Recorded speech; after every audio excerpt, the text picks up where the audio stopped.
the time allocated to vocabulary instruction is dwindling. How can teachers possibly introduce new words in such a short time? Welcome to Word of the Week.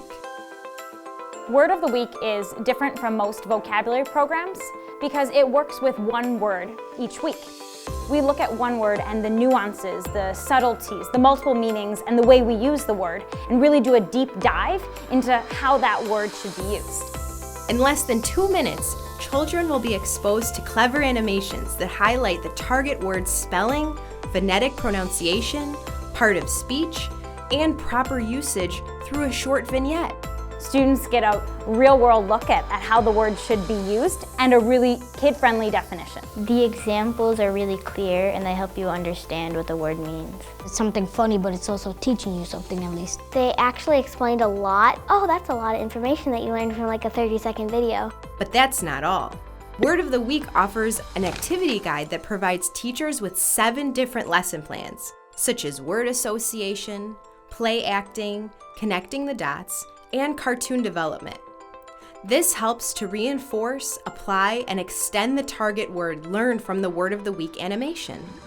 We could watch these videos and then we could do a couple activities like we did today. I think that it is better to see the video instead of reading a book all the time.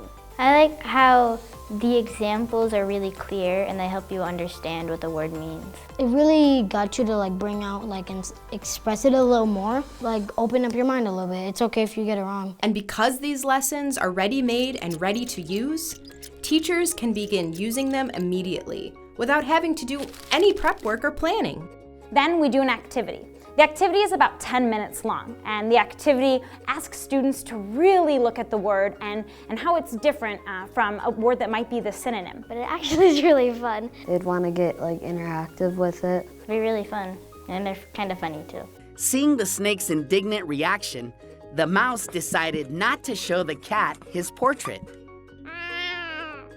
This takes the word from the short-term memory into the working memory for students, and then eventually long-term memory. So these students will be able to use the word continuously and with ease. It explained it the way that you'd see it online, except it explained it in a more entertaining and fun way. It'd be good for any age because it gives you that little laugh, but then it's also teaching you something important. Just imagine teaching your students proper vocabulary in less time than it takes for attendance each day. Word of the Week, bringing the power of words to your classroom.